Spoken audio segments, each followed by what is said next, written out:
우리는 이제 주기도문 오늘 6째 시간, 마지막 번째 시간이죠. 문장으로도 마지막입니다. 지금까지 우리가 기도에 대해서 살펴봤는데요.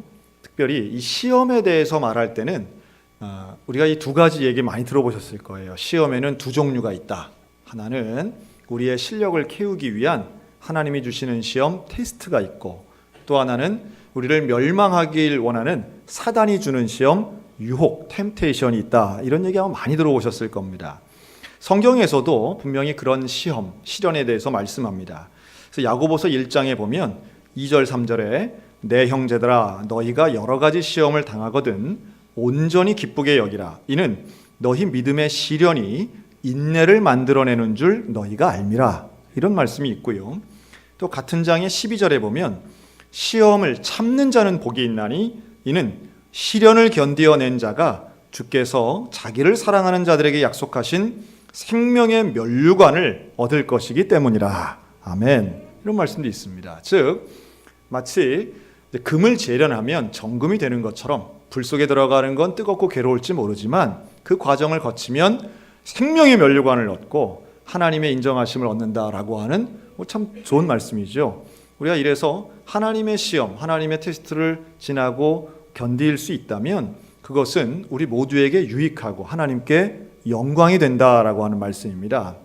그런 하나님의 시험받은 대표적인 사람이 바로 아브라함이죠.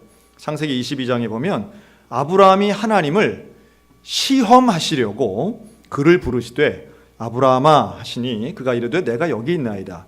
여호와께서 이르시되 내 아들 내 사랑하는 독자 이삭을 데리고 모리아 땅으로 가서 내가 내게 일러준 한 산 거기서 그를 번제로 드리라. 이 모든 시작이 하나님이 아브라함을 시험하시려고 그랬다고 말씀합니다. 당연히 이 시험은 테스트죠. 아브라함을 망치려는 것이 아닙니다.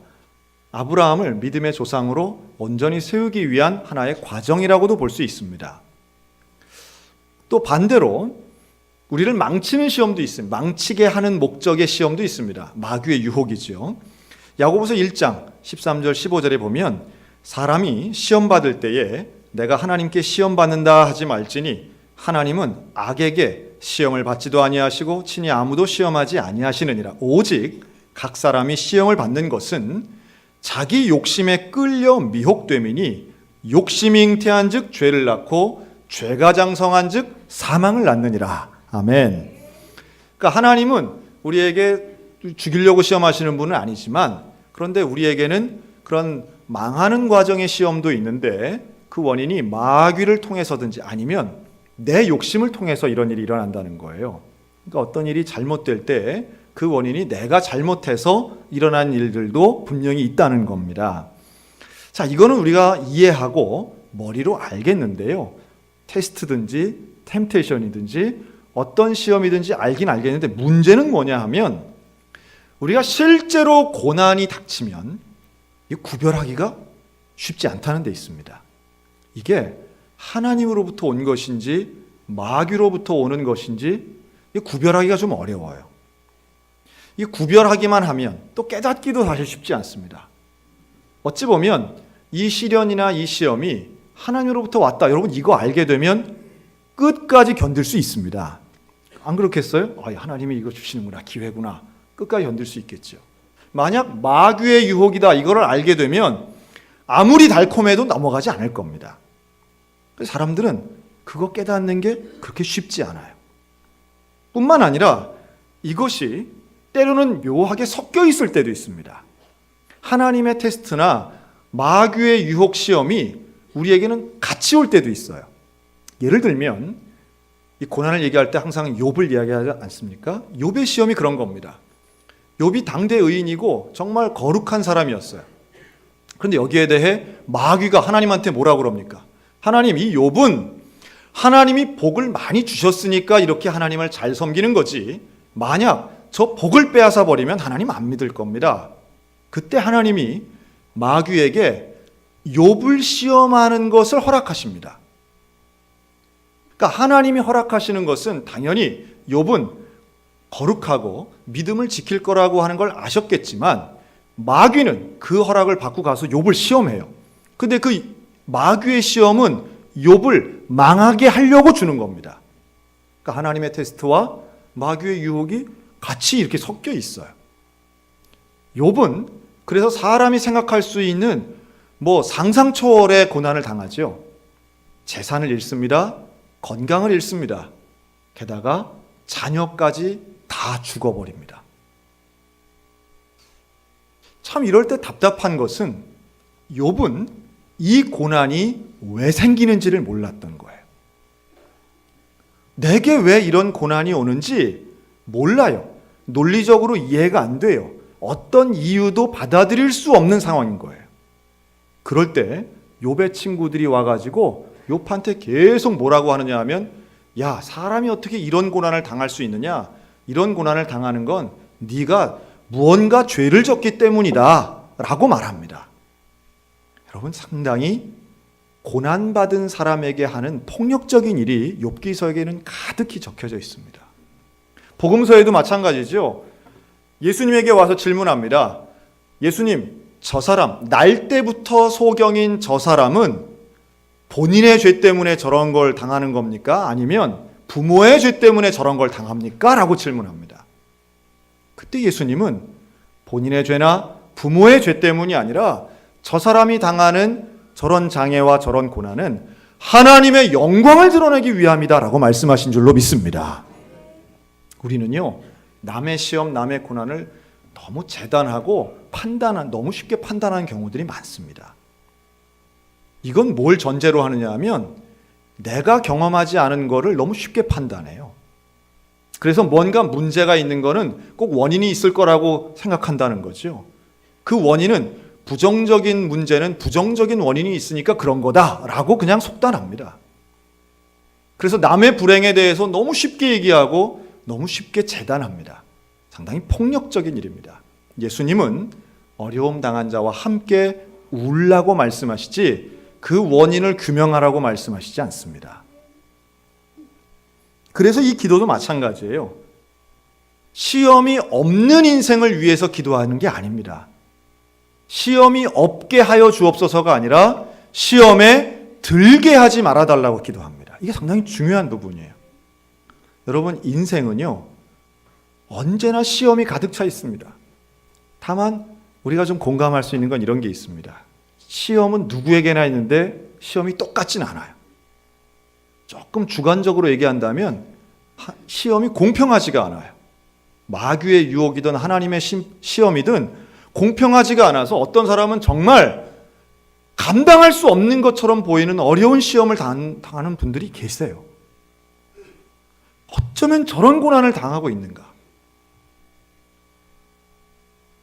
사랑하는 가족의 갑작스러운 죽음이나 또는 가족 중에 장애가 있는 경우에 그것은 정말 감당하기 어려운 시험들 아니겠습니까?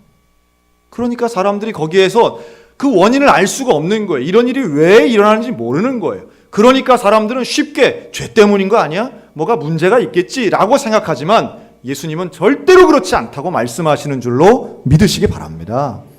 여러분, 남의 고난 쉽게 얘기하는 게 아닙니다. 그러면서도 나도 얼마든지 그런 일을 경험할 수 있다는 걸 우리가 아셔야 됩니다.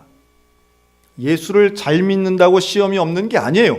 예수님도 시험 당하신 분입니다. 예수님도 40일 동안 금식하며 광야에 계실 때 마귀로부터 시험 받으셨어요. 여러분, 예수님도 시험 받는데 왜 우리라고 시험이 없어야 됩니까?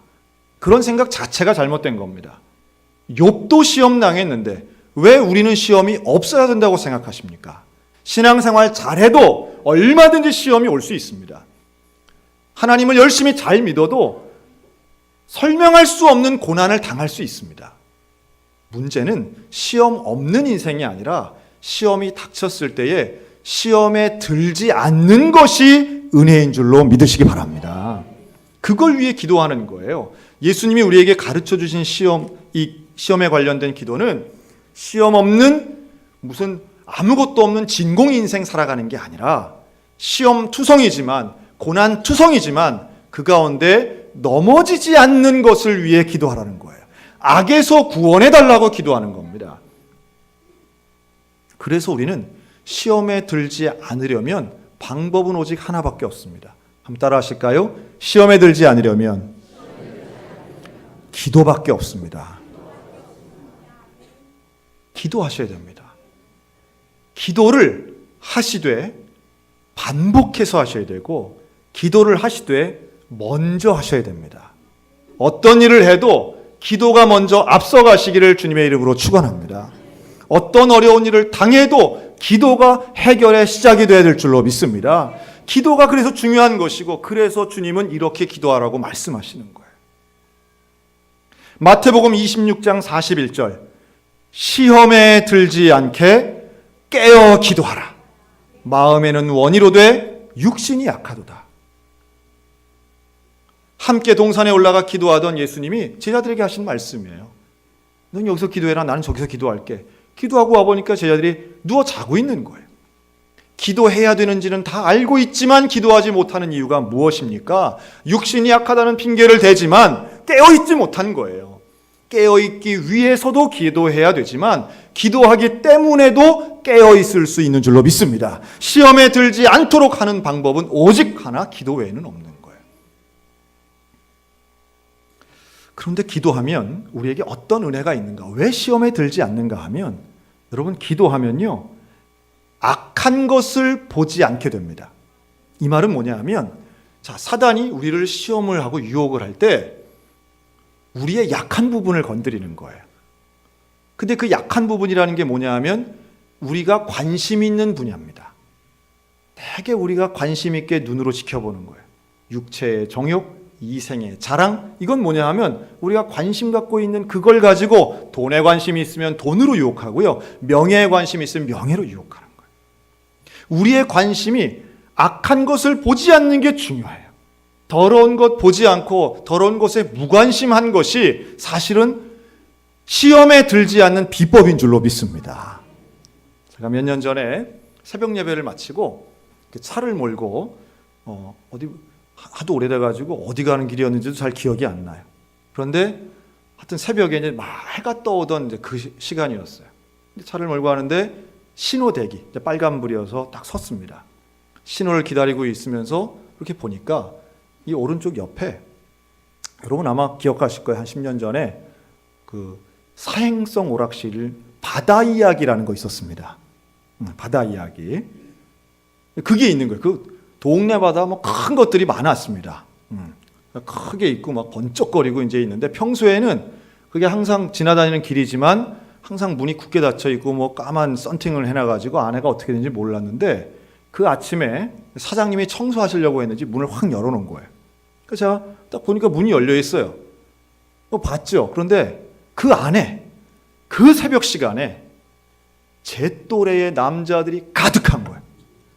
바글바글한 거예요. 그리고 그냥 그 무슨 화면에 뭘 이렇게 열심히 보면서, 그걸 막 피곤한 시간인데 그 시간에 보는 거예요. 너무 많은 거예요. 너무 많아서 깜짝 놀라서 저도 이렇게 봤어요. 그러다가 한 사람하고 눈이 마주친 거예요. 하고선 했는데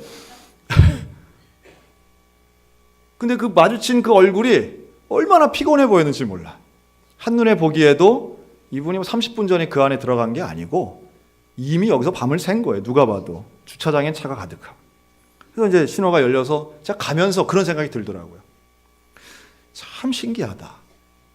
참 신기하다. 뭐가 신기하냐 하면, 왜 나는 저 안에 들어가고 싶은 생각이 요만큼도 안 들까? 왜 나는 저 안에서 뭘 하고 있는지 요만큼도 안 궁금할까? 제가 이런 생각을 해봤어요. 만약 그 안에 계신 분들이 이제 어쨌든 나올 거 아니에요. 이제 한 7시 되고 8시 되면 이제 나올 거 아니에요. 나오면서, 야, 진짜 보람차다. 진짜 즐거웠다. 참 기쁘다. 이러면서 나오겠습니까? 아니면 다시는 여기 안 와야지. 그러면서 나오겠어요. 그냥 이제 예상하건대 나오면서 다시는 여기 안 와야지 하면서도 또 그날 저녁 되면 어떻게 돼요? 또 눈 빨개가지고 들어가서 또 커피 마시고 바카스 마시면서 그것도 할 거 아니에요. 네. 여러분, 그런데 왜 저는 거길 들어가고 싶은 마음이 생각이 안 들까요? 관심이 없는 거예요. 제가 거기를 노력해서 안 들어간 게 아니에요. 관심이 없는 거예요. 근데 또 하나 이런 생각도 들더라고요. 그런데 만약에 저하고 어떤 친한 사람이 있어가지고 야 진짜 뭐 한 번만 가보자 이래가지고 한 3일 다녔다고 생각해 보세요. 한 3일 거기에 들어가서 있으면 처음에는 물론 재미없을 수 있지만 한 3일 가면 어떻게 되겠어요? 설교 준비하다가도 뭐가 고래가 지나가고 뭐 그러지 않겠어요? 기도하면 뭐 해마가 막 떠다니고 저라고 뭐 별 수 있겠습니까? 가면 특별한 사람이 있는 게 아니에요. 누구나 유혹을 당하고 시험에 들면 빠질 수밖에 없는 겁니다. 나는 뭐 기도하니까 나는 뭐 건강하니까 뭐 안 된다? 여러분 그런 사람 별로 없습니다. 시험에 들지 않는 정말 좋은 은혜는 뭐냐 하면 관심을 안 가지는 거예요. 어두운데 더러운데 악한 데에 관심을 갖지 않는 것, 쳐다보지 않는 것, 거기에 관심 갖고 주목하고 자꾸 보게 되면 결국은 유혹받게 됩니다. 시험에 들지 않도록 깨어있는 것은 사실은요 우리의 시각을 바꾸는 일이에요. 여러분 이성의 유혹에 들지 않으려면 어떻게 해야 되는지 아십니까? 내 배우자 사랑하면 되는 겁니다. 내 배우자를 사랑하면 그 이성의 유혹에 그렇게 쉽게 흔들리지 않을 거예요. 그런데 왜 그렇게 흔들리는 사람들이 많습니까? 왜 그렇게 유혹에 빠지는 사람이 많습니까? 처음부터 죄 지려고 가는 사람 별로 없어요. 처음부터 가정 망치겠다고 들어가는 사람은 별로 없어요.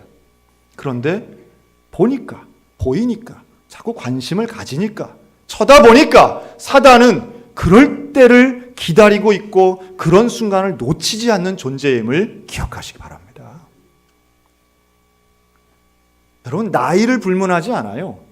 어린이도 청소년도 얼마든지 유혹과 시험에 빠집니다. 중년이나 노년도 마찬가지입니다. 여러분 옛날에는 게임 중독이 어린이 청소년들에게만 있었는데요. 지금은 중장년층들 게임 중독자가 얼마나 많은지 몰라요. 얼마나 많은지. 옛날에는 고스톱 정도만 하셨다고 그러는데 지금은 무슨 뭐 복잡한 게임들도 40대 50대들이 스마트폰 들여다보면서 하고 계시더라고요. 물론 뭐 스트레스 해소에도 도움이 될 수도 있겠지만 시험에 들지 않도록 깨어 있으셔야 됩니다. 저희 큰아이가 중학교 3학년 때였어요. 겨울방학 때인데 하루는 저한테 그러는 거예요. 아빠 궁금한 게 있어요. 뭐가 궁금하냐?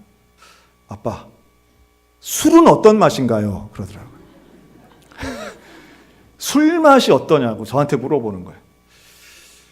혹시 여러분들 중에 목사님이 술 맛을 어떻게 알겠어? 이런 분이 계시겠지만 저는 보기보다 조기 교육을 잘 받았습니다.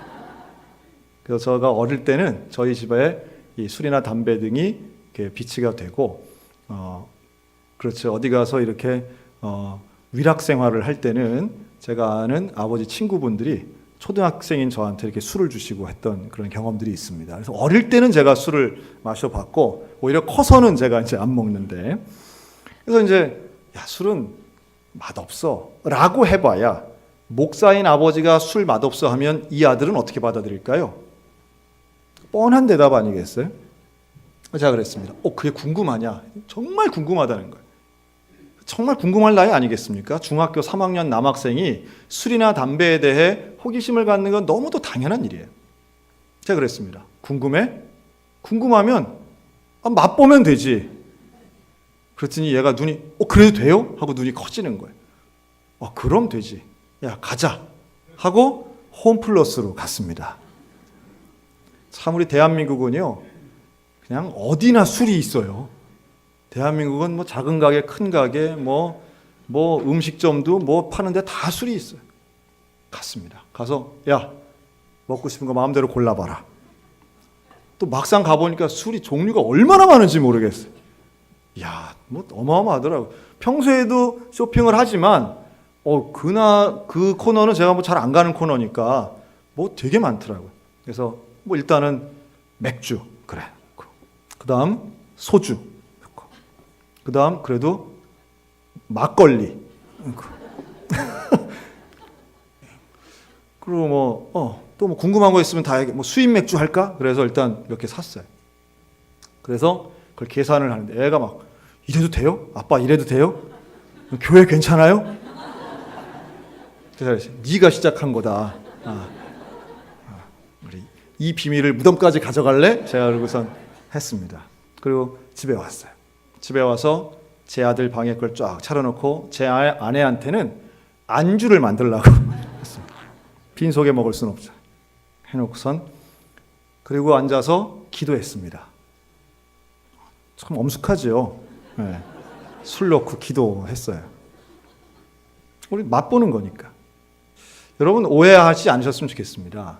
세상의 나쁜 것을 반드시 경험해야만 된다는 이야기는 아닙니다. 또 제가 한 방법이 반드시 옳다는 이야기도 아닙니다.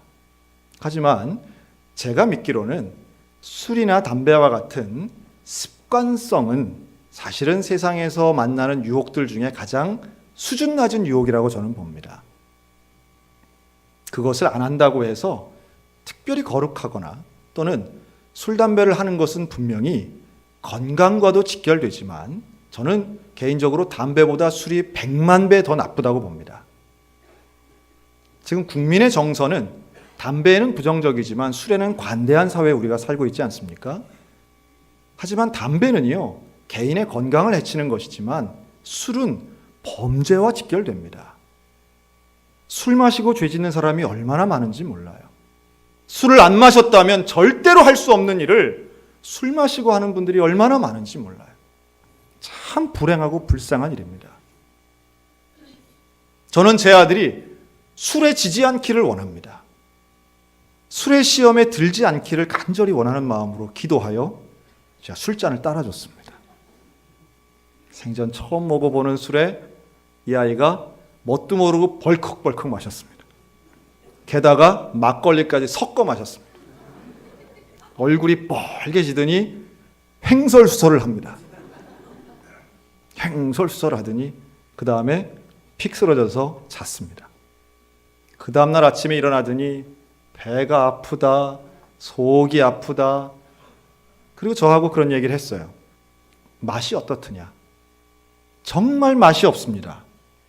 이런 걸 왜 마시는지 모르겠습니다. 기분이 나쁩니다. 이런 말을 해요. 제가 그랬습니다. 사람들이 이걸 왜 마시는지 아느냐?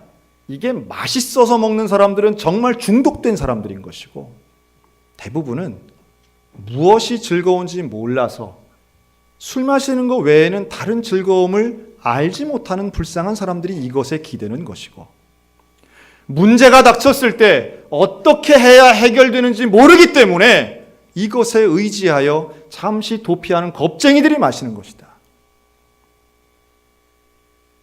이거는 그렇게 대단한 것도 아니고 이건 우리의 인생을 걸 만한 것이나 구원의 여부를 판단할 만한 것이 아니다. 그리고 네 인생에 이것이 심각한 고민거리가 되지 않도록 무관심했으면 좋겠다라고 했습니다.